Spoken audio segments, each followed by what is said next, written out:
왜 우리를 주목하느냐라는 제목으로 하나님의 말씀을 전하도록 하겠습니다. 지난 주일에 우리는 성령 충만한 베드로와 요한이 오후 3시에 기도 시간에 성전에 올라가면서 성전 미문에 앉아서 구걸하던 그 고통당하는 안전병이를 고치신 사건을 함께 살펴보았습니다. 그는 태어나서 지금까지 40년 동안 단 한 번도 걸어보지 못한 사람이었습니다. 그가 할 수 있는 일이라고는 성전 미문에 앉아서 하루하루 먹고 살아갈 수 있는 것을 구걸하는 것이 그의 전부였습니다. 그것도 자신 스스로 그곳에 올 수 있는 것이 아니라 누군가의 도움을 받아야만 성전 미문에 와서 앉아서 구걸할 수 있었습니다. 여러분, 그런 그가 베드로와 요한을 만나게 되었고, 베드로가 그를 향하여 담대하게 이렇게 선포합니다. 은과 금은 내게 없거니와 내게 있는 것으로 내게 주노니 곧 나사렛 예수 그리스도의 이름으로 일어나 걸어라. 그러자 무슨 일이 일어납니까? 순식간에 그는 벌떡 일어나게 됩니다. 그리고는 기뻐 뛰며 걸어서 성전으로 들어가서 하나님의 임재 앞에서 하나님 앞에 찬양하며 예배하는 삶으로 변화가 일어납니다. 하루아침에 구걸하던 인생에서 하나님을 찬송하며 기뻐 뛰는 인생으로 변화가 된 것입니다. 사랑하는 성도 여러분, 오늘 이 자리에 예배드리는 저와 여러분은 날마다 하나님을 찬송하며 기뻐 뛰는 축복된 인생이 되시기를 예수님의 이름으로 축원드립니다. 그렇다면 여러분, 이 놀라운 치유 사건으로 인하여 무슨 일이 벌어지게 되었을까요? 오늘 본문 11절은 이렇게 기록합니다. 나은 사람이 베드로와 요한을 붙잡으니 모든 백성이 크게 놀라며 달려나아가 솔로몬의 행각이라 불리우는 행각에 모이거늘. 성전 미문에 앉아서 구걸하던 그가 일어나 걷고 뛰게 되어서 정상적인 삶의 모습으로 돌아왔다는 그 소식을 유대인들이 듣게 되었습니다. 그러자 그 소문을 들은 수많은 사람들이 솔로몬 행각에 모이게 되었습니다. 이 솔로몬 행각은 예루살렘 성전의 가장 외곽에 위치해 있는 이방인의 뜰 주위에 기둥이 있는 그런 복도를 말합니다. 바로 그곳에 사람들이 몰려들었다는 것입니다. 바로 그때 그 기회를 놓치지 않고 베드로가 그 솔로몬 행각에 모여든 수많은 사람들에게 하나님의 말씀을 전합니다. 복음을 전하는 내용이 오늘 본문의 내용입니다. 베드로가 전한 이 복음의 내용을 요약해보면 3가지 주제로 말씀하고 있다는 것을 알 수가 있습니다. 그 첫 번째 전하는 주제의 말씀은 왜 우리를 주목하느냐라는 말씀입니다. 한번 따라해 볼까요? 왜 우리를 주목하느냐? 오늘 본문 11절 12절은 이렇게 기록되어 있습니다. 나은 사람이 베드로와 요한을 붙잡으니 모든 백성이 크게 놀라며 달려나아가 솔로몬의 행각이라 불리우는 행각에 모이거늘. 베드로가 이것을 보고 백성에게 말하되 이스라엘 사람들아, 이 일을 왜 놀랍게 여기느냐? 우리 개인의 권능과 경건으로 이 사람을 걷게 한 것처럼 왜 우리를 주목하느냐? 여러분, 앞에서도 언급했던 것처럼 성전 미문에 앉아 구걸하던 사람이 베드로와 요한을 통하여서 고침받고 걷고 뛰고 성전에 들어가서 하나님을 찬양하고 영광 돌리는 놀라운 변화를 경험했습니다. 그러자 순식간에 그 소문이 퍼졌고 예루살렘에 있던 수많은 유대인들이 그 소문을 듣고 솔로몬 행각에 모여들었습니다. 도대체 어떻게 이 일이 일어날 수 있었는가? 그리고는 솔로몬 행각으로 모여든 것이죠. 솔로몬 행각에 모여든 사람들 중에는 어떤 사람은 그 안전뱅이가 일어나서 걸어 다닌다라는 소문이 과연 사실인지 그 사실 여부를 알아보기 위해서 찾아온 사람도 있었을 것입니다. 어떤 사람은 그런 기적을 일으킨 장본인인 베드로와 요한을 한번 만나보고 싶어서 찾아온 사람도 있었을 것입니다. 또 어떤 사람은 자신도 그와 같이 질병으로 고통당하는 내 몸이 고침받기를 원하여 그곳에 찾아온 사람들도 있었을 것입니다. 그러자 여러분, 지금 그곳에 모여든 모든 사람의 이목이 누구에게 집중되어 있었겠습니까? 바로 베드로와 요한이었습니다. 사람들은 베드로와 요한을 쳐다보면서 마치 신들이 사람으로 나타나서 내려온 것과 같은 그런 모습으로 바라보게 되었습니다. 여러분, 실제로 사도행전 14장에 가보면 이 비슷한 상황이 전개되는 이야기가 나옵니다. 바울과 바나바가 루스드라라고 하는 곳에서 복음을 전하게 되어졌는데 그곳에서 안전뱅이를 고친 사건이 나옵니다. 그러자 사람들이 신들이 사람의 형상으로 우리 가운데 내려왔다 그렇게 말하면서 바나바를 제우스라고 부르고 그리고 바울을 헤르메스라고 부르기도 했습니다. 여러분, 이와 같이 지금 바로 그 비슷한 상황이 펼쳐진 것입니다. 그곳에 소문을 듣고 모인 모든 사람들은 베드로와 요한의 이목을 집중시키면서 그를 향하여 마치 뭔가 신을 갈망하는 듯한 모습으로 그들을 쳐다보았습니다. 자, 여러분, 이쯤 되면 베드로와 요한 입장에서 조금만 인간적인 야망과 욕심이 생겼다면 자신들이 그 일을 행한 그 공로를 내세울 수 있었을 것입니다. 여러분, 우리가 얼마나 대단한 능력을 행하는가를 여러분 보셨습니까? 우리에게는 이보다 더 큰 기적을 행할 수 있는 능력이 있습니다. 여러분, 이렇게 자신 있게 말할 수 있을 것입니다. 여러분, 일반적으로 사람들은 어떤 일을 행하고 어떤 능력을 행하고 자신이 이룬 업적이 있으면 은근히 그것을 과시하고 또 드러내고 싶은 욕망이 있습니다.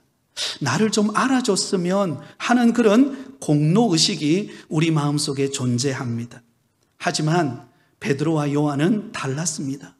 성령 충만한 베드로와 요한은 결코 자신을 드러내지 않습니다.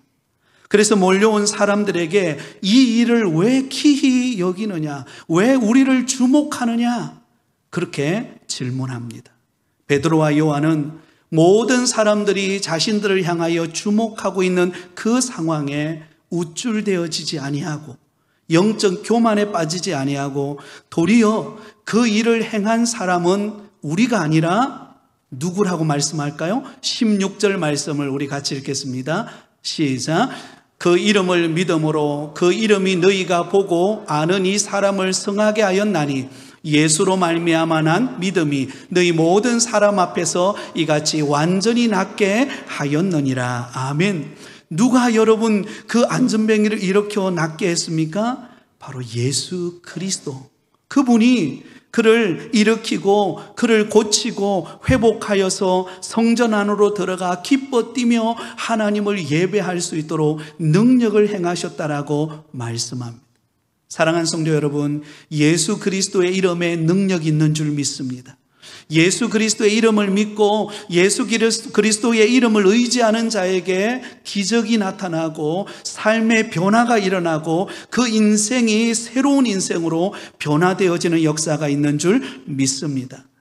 여러분, 우리는 착각하지 말아야 됩니다. 안수기도할 때에 얼마나 세게 안수기도하느냐, 얼마나 특별하게 안수기도하느냐, 이것으로 병고침을 받고 그 사람이 변화되는 것이 아니라 예수 그리스도의 이름을 믿고 그 능력을 의지할 때 그때 치료와 변화와 회복이 일어나게 되는 것입니다. 그러므로 예수 그리스도의 이름의 능력으로 된 것을 마치 자기의 능력으로 되어진 것처럼 주장하면서 영적 교만에 빠져서는 안 됩니다. 여러분, 우리가 이 말씀을 들을 때 우리는 기억해야 할 것이 있습니다. 우리가 믿음 생활하고 몸된 교회를 섬기며 신앙생활할 때에 절대로 공로의식을 내세우고 자기 자신을 자랑하는 영적 교만에 빠지지 않기를 바랍니다. 우리 성도들은 공로의식에 매여 살아가는 성도가 아니라 은혜의식 속에 살아가는 성도가 되어야 합니다. 은혜의식이 무엇입니까? 지금까지 이루어진 모든 일이 하나님의 은혜로 되었다는 것입니다.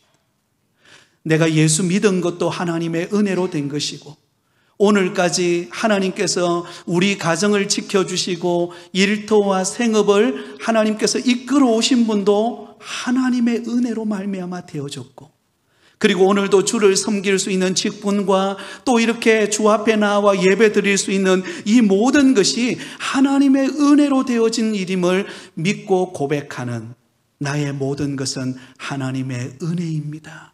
여러분, 이것이 바로 은혜의식 속에 살아가는 성도인 줄 믿습니다. 한번 따라해 볼까요? 나의 모든 것은 하나님의 은혜로 된 것입니다. 네, 여러분, 베드로와 요한은 이 의식을 잊지 않았던 것입니다.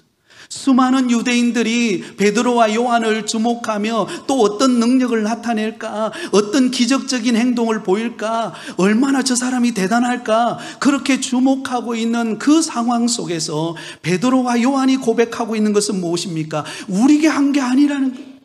내 능력, 내 지식, 내 경험으로 되어진 것이 아니라 예수 그리스도의 이름의 능력으로 그가 걷게 되었고 뛰게 되었고 하나님의 은혜 안에서 변화되어졌음을 고백하고 있습니다. 사랑하는 성도 여러분, 그렇습니다.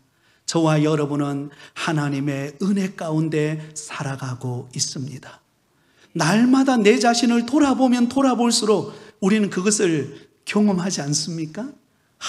참 나같이 부족하고 나같이 연약하고, 여러분, 우리가 주일날 와서 은혜 받고 힘을 얻어서 교회당 문을 놨을 때는 여러분, 한 주간 정말 내가 하나님을 기쁘시게 하는 삶을 내가 살 수 있겠다라고 그렇게 막상 세상에 나가지만은요, 이 치열한 세상 속에 살아가는 저와 여러분의 현실은 어떻습니까? 녹록하지가 않잖아요. 믿음 지키기가 쉽지 않고, 때로는 여러 가지 환난과 시련과 어려움 속에 주저앉고 낙심이 되고 좌절이 될 때도 얼마나 많습니까?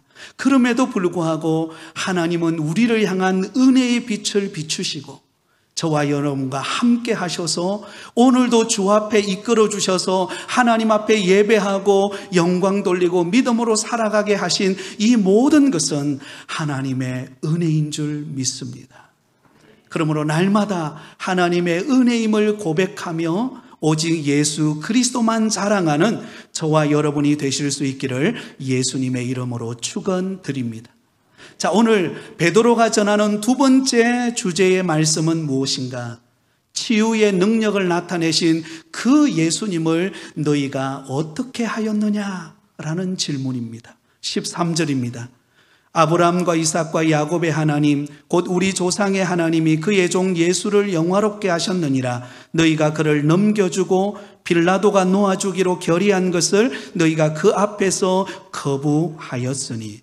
여러분, 지금 그 안전뱅이가 고침을 받고 하나님의 성전인 그 예루살렘 성전 안으로 들어가서 기뻐 뛰고 감격하고 하나님을 예배하는 모습을 보고 그들은 놀랐습니다. 어떻게 이런 일이 가능한가?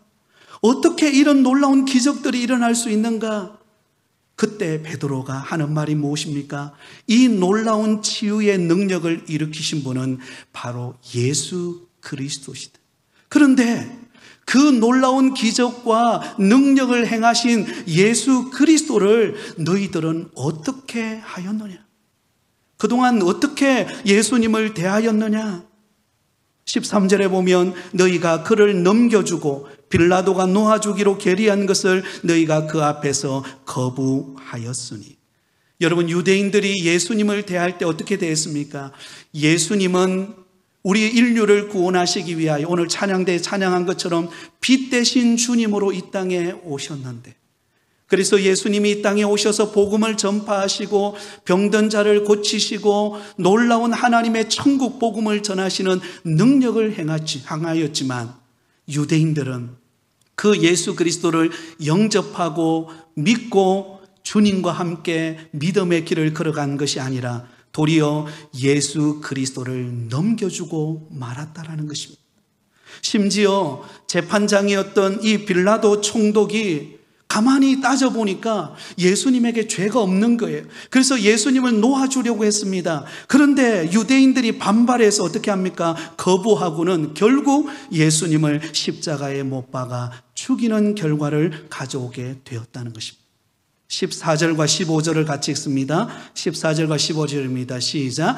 너희가 거룩하고 의로운 일을 거부하고 도리어 살인한 사람을 놓아주기를 구하여 생명의 주를 죽였도다. 여러분, 유대인들이 행한 일이 무엇입니까?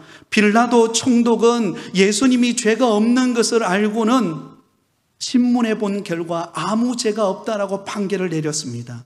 그러면 당연히 여러분 심판해 본 그 빌라도의 총독의 말에 따라야 되지 않습니까? 그런데 유대인들은 그 놀라운 거룩하고 의로운 자이신 예수 그리스도를 여러분 놓아주기보다도 오히려 거부하고 십자가에 못 박아 죽입니다. 어떻게 십자가에 못 박아 죽입니까? 그들은요, 그 당시 살인자로서 당연히 십자가에 못 박혀야 하는 바나바를 놓아주고 대신 예수님을 그 자리에 십자가에 못 박아 죽일 것을 요구했다라는 것입니다. 요한복음 3장 19절 20절에는 이렇게 기록되어 있습니다. 같이 읽습니다. 그러므로 너희가 요한복음 3장 19절 20절이네요.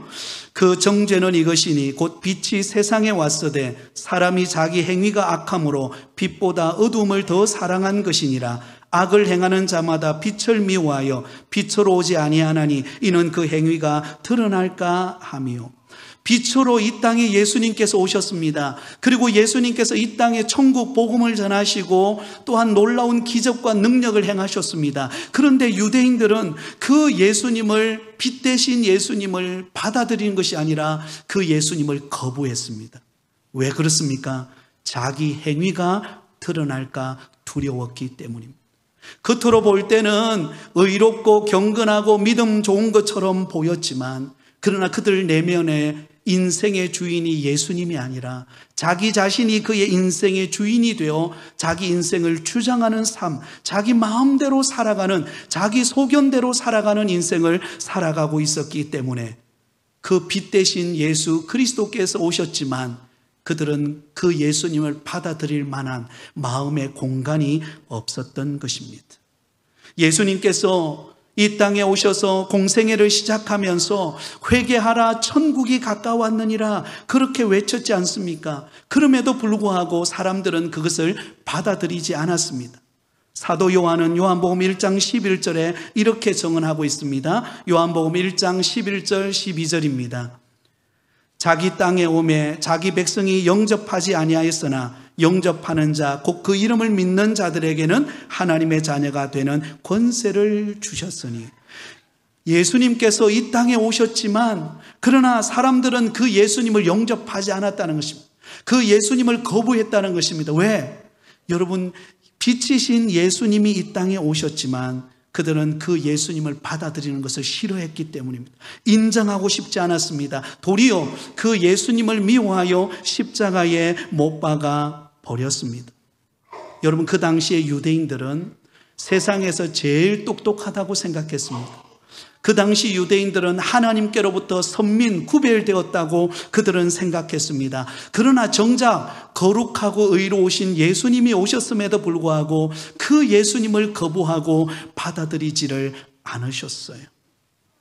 하지만 여러분, 유대인들이 거부하고 십자가에 못 박아버린 그 예수님은 죽음의 권세를 이기시고 부활하신 줄 믿습니다. 오늘 본문 15절에 보면 이렇게 기록되어 있습니다. 같이 읽습니다. 생명의 주를 죽였도다. 그러나 하나님이 죽은 자 가운데서 그를 살리셨으니 우리가 이 일의 증인이라. 할렐루야. 여러분, 유대인들은 예수님을 거부하고 예수님을 받아들이지 않고 빛으로 예수님이 이 땅에 오셨지만 어둠 속에 있던 그들은 예수님을 거부하고 받아들이지 않았습니다. 그리고는 십자가에 못 박아 죽였습니다. 그것으로 끝난 것처럼 보였습니다. 그런데 하나님께서 그 십자가에 못 박혀 죽으신 예수 그리스도를 죽은 지 사흘 만에 부활하심으로 생명의 주가 되셨습니다. 할렐루야. 죄와 사망의 권세를 이기시고 승리하신 우리 인생의 주가 되시는 예수 그리스도, 그분이 저와 여러분의 구주가 되시는 줄 믿습니다. 그 예수 그리스도를 믿고 그 예수 그리스도를 의지하는 자는 하나님의 택한 자녀가 되고 믿음 안에 살아가는 놀라운 복을 받게 되는 것입니다. 그러므로 베드로와 요한은 이렇게 말합니다. 우리가 이 일의 증인이라. 우리가 십자가에 못 박혀 죽으신 예수 그리스도께서 사흘 만에 부활하셔서 우리 곁에 오셔서 우리의 주가 되시는 그 예수 그리스도, 그분을 직접 만난 증인이라는 것입니다. 그 예수 그리스도를 전하는 증인의 사명을 감당하고 있다라는 것입니다. 사랑하는 성도 여러분, 그 예수님은 저와 여러분의 구주가 되십니다. 그리고 그분이 저와 여러분의 인생의 주인이 되어 오늘도 우리의 걸음을 인도하고 계심을 믿고 오직 예수님만 바라보는 저와 여러분이 되기를 바랍니다. 마지막 세 번째 전한 주제의 말씀은 그러므로 회개하고 돌이켜 죄 없이 함을 받으라는 것입니다. 한번 따라하겠습니다. 회개하고 돌이켜 죄 없이 함을 받으라. 여러분, 유대인들은 예수님을 거부했습니다. 예수님을 받아들이지 않았습니다. 그리고는 예수님을 십자가에 못 박아 버렸습니다. 그러나 예수님은 죽음의 권세를 이기시고 부활하신 생명의 주가 되셨습니다. 그러면 그 유대인들이 살 수 있는 길은 무엇입니까? 지금 솔로몬 행각에 모여서 혹시나 우리도 이런 기적을 경험할 수 있지 않을까? 우리도 질병으로부터 고침받고 변화되어지는 것을 경험할 수 있지 않을까? 그런 기대감을 안고 온 그들에게 진정한 변화와 능력은 어디에 있습니까? 그들이 회개하고 예수 그리스도를 믿을 때 그들의 죄사함의 권세가 임하게 되는 것입니다. 오늘 보면 17절 18절은 이렇게 기록합니다. 같이 읽습니다. 형제들아, 너희가 알지 못하여서 그리하였으며 너희 관리도도 그리한 줄 아노라. 그러나 하나님이 모든 선지자의 입을 통하여 자기의 그리스도께서 고난받으실 일을 미리 알게 하신 것을 이와 같이 이루셨느니라. 아멘. 여러분, 지금 유대인들은 예수님이 기적을 행하시고 천국 복음을 전하시고 놀라운 능력을 나타내었지만 그들은 예수님이 자신들을 구원할 메시아인 줄을 믿지 않았습니다. 그들은 몰랐습니다. 영적 무지로 인하여 그들은 메시아 되시는 예수 그리스도를 받아들이지 않고 도리어 그 예수 그리스도를 십자가에 못 박아 버렸습니다. 여러분, 그럼에도 불구하고 그렇게 예수님을 십자가에 못 박아버리고 예수님을 알지 못했던 그들에게 여러분 살 수 있는 방법을 베드로가 전합니다. 19절에 이렇게 말씀합니다. 19절 같이 읽습니다. 시작. 그러므로 너희가 회개하고 돌이켜 너희 죄 없이 함을 받으라. 이같이 하면 새롭게 되는 날이 주 앞으로부터 이를 것이요. 아멘. 너희들이 그동안 예수님을 알지 못하고 예수님을 비난하고 예수님을 거부하고 십자가에 못 박아서 결국은 예수님을 죽게 했지만 그러나 지금이라도 생명의 주가 되어 그 죄와 사망의 권세를 이기시고 부활하신 그 예수 그리스도 앞에 나와 회개하고 돌이킨다면 너희들은 죄 사함을 받고 영생을 얻고 구원받은 하나님의 택한 자녀가 된다라는 이 복음의 메시지를 전하고 있습니다. 사랑하는 성도 여러분, 우리 마음속에 죄가 있으면은요, 뭔가 끄리낌이 있으면 어떨까요? 우리 몸을, 우리 마음을 억누릅니다. 그래서 자유함이 없어요. 기쁨이 없습니다. 남들은 다 기뻐하는데 내 마음에 눌리는 죄와 여러 가지 마음의 양심의 끄리낌이 있기 때문에 기뻐하지 못하고 평안이 없고 낙심과 좌절과 절망이 그 마음을 짓누릅니다. 어떻게 하면 자유함을 얻을 수 있을까요? 우리 주님께로 나와서 나의 허물과 죄를 자복하고 돌이킬 때, 하나님 앞에 회개하여 간절한 눈물을 흘릴 때, 그때 주님은 우리에게 자유함을 주시고 즐거움이 우리 가운데 찾아오는 유쾌하게 되어지는 은혜의 역사가 일어날 줄 믿습니다. 여러분, 그 위대했던 다윗도 한순간의 실수로, 유혹으로 그는 밧세바와 통간하고 우리아를 죽이는 큰 죄를 범했습니다. 그 죄로 인하여서 뼈가 마르는 것과 같은 고통과 영적인 침체에 빠졌습니다. 그때 나단 선지자가 그에게 찾아와서 그가 지은 죄를 지적했을 때 그는 어떻게 하죠? 침상에 가서 무릎을 꿇고 하나님 앞에 간절히 자신의 죄와 허물을 자복하고 회개합니다. 그 회개의 눈물을 흘릴 때 하나님께서 그 모든 죄를 사하시고 그에게 자유함을 허락해 주신 것입니다.